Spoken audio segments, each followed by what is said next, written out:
వారాహి నవరాత్రుల సందర్భంగా 150 మంది ఋత్వికులతో సహస్ర చండీ మహాయాగం సంప్రదించండి.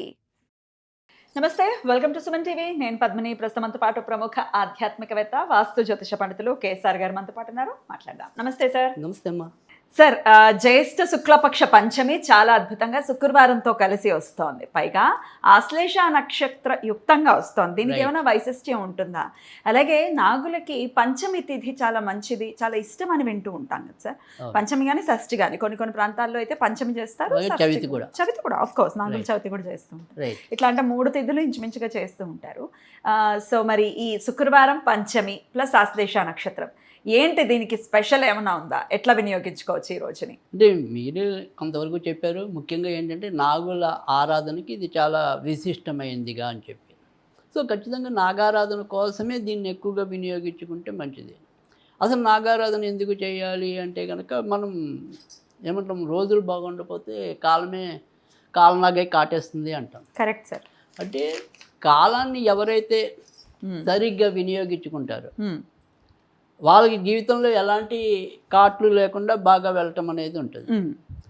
అందుకని ఇక్కడ మనం నాగపాముతో ఎందుకు పోల్చామంటే, ఎప్పుడైనా సరే ఈ పాములు కానీ ఇతర జంతువులు కానీ ఏవైనా సరే మనం వాటి జోలికి వెళ్ళనంత కాలం సాధారణంగా మన జోలికి రావు అవి. అవునా? భయంతో మన దగ్గర భయం కొద్ది అది కాక మనం ఇలా మన నీడని కాదు, పాములకి ప్రత్యేకంగా అసలు చూపు ఉండదు అనేది అంటూ ఉంటారు సైన్స్ ప్రకారం.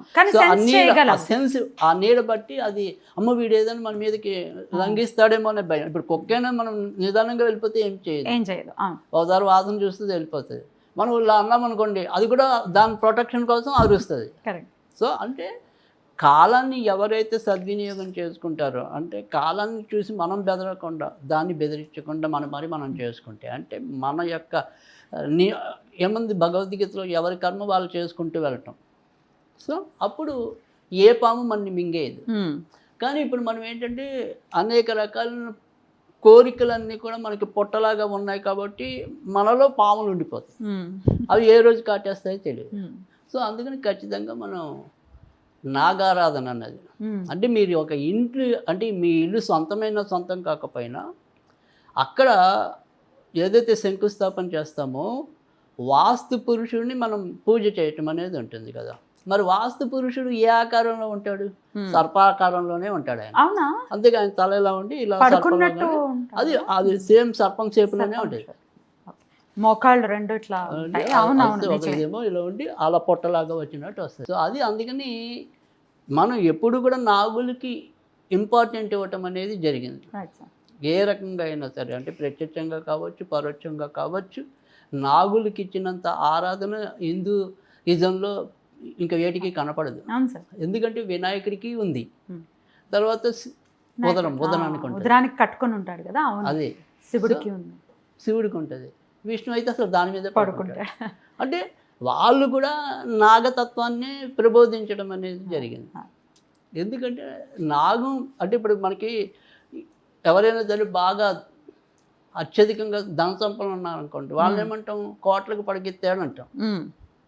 అంటే పడగ అనేది మనకి ఉంది. అందుకని మనకి స్వప్న శాస్త్రంలో కూడా మన నెత్తి మీద ఇలా పడగ విప్పినట్టు కళ వస్తే కనుక ఖచ్చితంగా మనం చాలా అదృష్టవంతులు అవుతామని చెప్పి కూడా స్వప్న శాస్త్రం చెప్తుంది.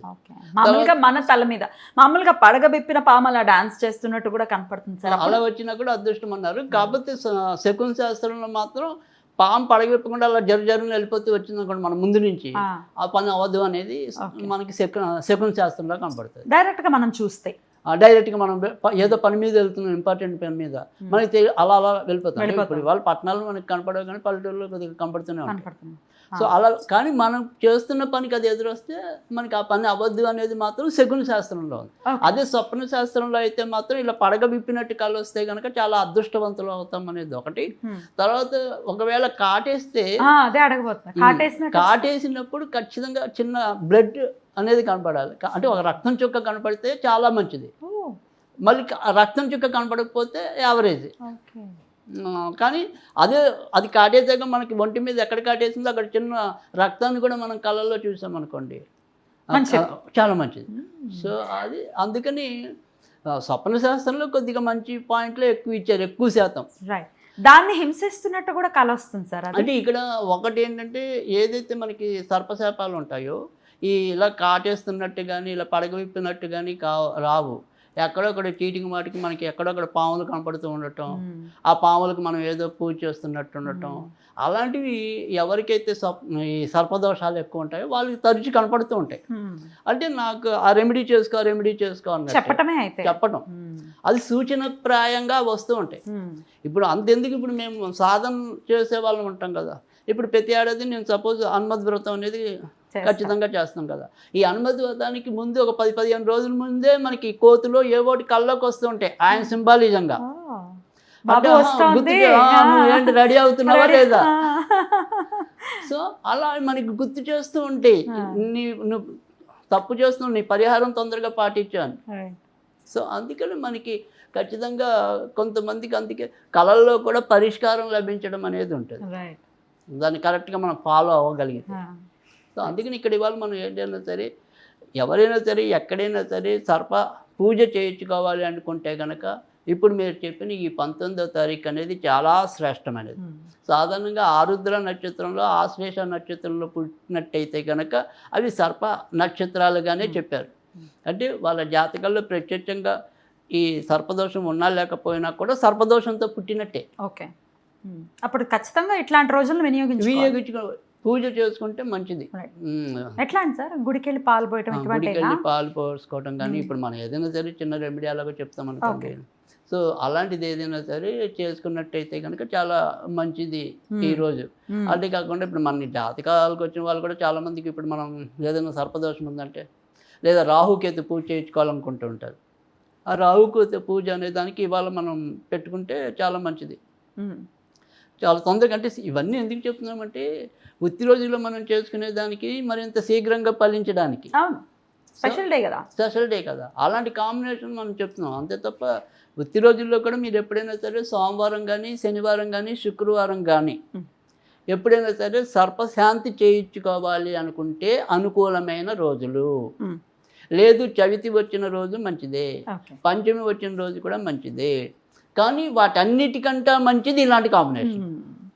ఓకే, ఎందుకంటే ఇక్కడ వారం శుక్రవారం కలిసి వస్తుంది, నక్షత్రం ఆశ్లేష కలిసి వస్తుంది, తిథి పంచమి కలిసి వస్తుంది, మరి అందుకని ఇలాంటి 3 కాంబినేషన్స్ ఉన్నాయి.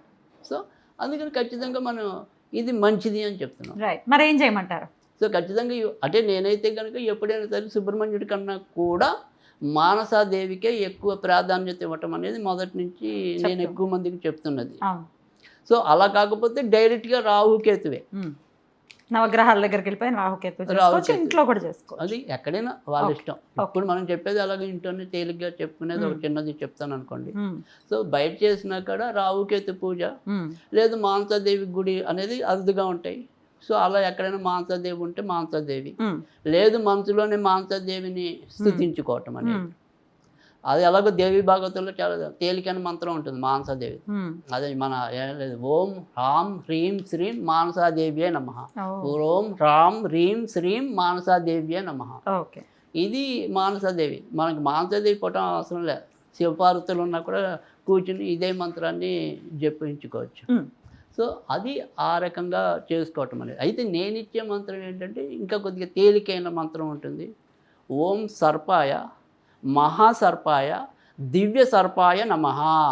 ఓం సర్పాయ మహాసర్పాయ దివ్య సర్పాయ నమః. చాలా తేలిక, అది ఎక్కువ మందికి ఇచ్చినది, గుర్తుంటుంది కూడా, ఇది చాలా తేలిక. సో ఇంచుమించు అంటే మనకి ప్రముఖ ఏవైతే నాగులు ఉన్నాయో అవి ఇంచుమించు 72 ఉన్నాయంట. 72 కలిసి వాటిలో మళ్ళీ ఉంటాయి అనుకోండి, కానీ పేర్లతో కలిగినవి 72 ఉన్నాయి. అందులో మనకి నవనాగులు ఎక్కువ మందికి తెలుస్తాయి, తర్చకుడని కాళీ మన కర్కోటకుడని ఇలా. కానీ అసలైతే 72 ఇచ్చారు మనకి పురాణంలో అయితే. సో మళ్ళీ వాటి పరంపరంగా ఇవన్నీ. సో ఆ రకంగా ఇవాళ ఏదైనా సరే ఇప్పుడు నేను చెప్పిన ఓం సర్పాయ మహాసర్పాయ దివ్య సర్పాయ నమః అనేది 27 సార్లు నుంచి మినిమం, అలా 54 108 సార్లు పఠించటం. ఇలా ఇక్కడి నుంచి 11 శుక్రవారాలు చేయగలిగితే చాలా మంచిది. ఉత్తి రోజుల్లో అవసరం లేదు. సో ఇప్పుడు మనం శుక్రవారంతో మొదలెడుతున్నాం కాబట్టి ఎప్పుడు కూడా శుక్రవారం, అంటే ఇదే కాంబినేషన్ ఒకసారి మనకు అనుకోకుండా సోమవారం వచ్చింది అనుకోండి, అప్పుడు అన్ని సోమవారాలు ఉంటాయి. ఓకే, సో ఇప్పుడు మనం ఫస్ట్ టైం శుక్రవారం మొదలెడతాం సో కదా 11 శుక్రవారాలు రైట్ ఓకే అది ఉపవాసాలు ఉండాలనేది కొంతమందికి ఉంటుంది. సో మనం అంటే ఇప్పుడు ఈ పూజ చేసుకునేంత వరకు మాత్రం ఓన్లీ లిక్విడ్స్ తీసుకోండి. ఓకే అంటే జ్యూసులు కానీ పచ్చిపాలు కానీ అలాంటివి తీసుకోండి. టిఫిన్లు అన్నాలు తినద్దు. ఆ పూజ అయిపోయింది మీ ఇష్టం, తినచ్చు. ఓకే, ఇంకా ఏ పద్ధతి లేదు. అలాగే నెత్తి మీద స్నానం చేయాలి అవసరం లేదు.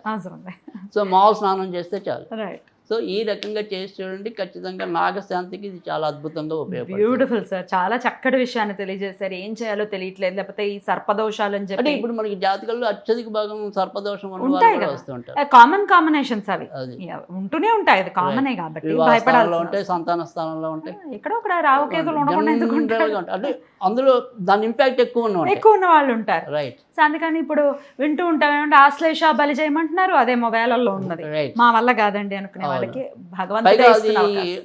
నియమ నిష్టలతో చేసే వాళ్ళు కూడా అరుదు. అరుదు. Just మనకి ఆశ్లేష బలి ఏం చిన్న విషయం చిన్న కాదు, విషయం కాదు, చేసిన దానికి తంత్రం ఎక్కువ ఉంటుంది. ఆశ్లేష బలి కానీ, తెలిసిన వాళ్ళు అయ్యి నాగప్రతిష్ఠ కానీ.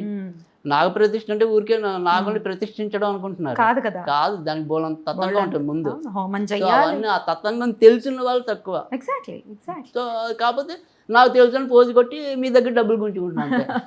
ఓ అటువంటి ఎక్స్‌ప్లాయిటేషన్స్ అయితే బ్రహ్మాండంగా జరుగుతాయి, తస్మాత్ జాగ్రత్త. Right. సరే, వాటన్నిటి జోలికి వెళ్లకుండా మీరే హాయిగా చేసుకుని మన కర్మను మనమే తీర్చుకోవాలి, ఎవడు తొడవడు. చూడవలేడు. రైట్. అద్భుతంగా తెలియజేశారు సార్, కృతజ్ఞతలు. నమస్తే సార్.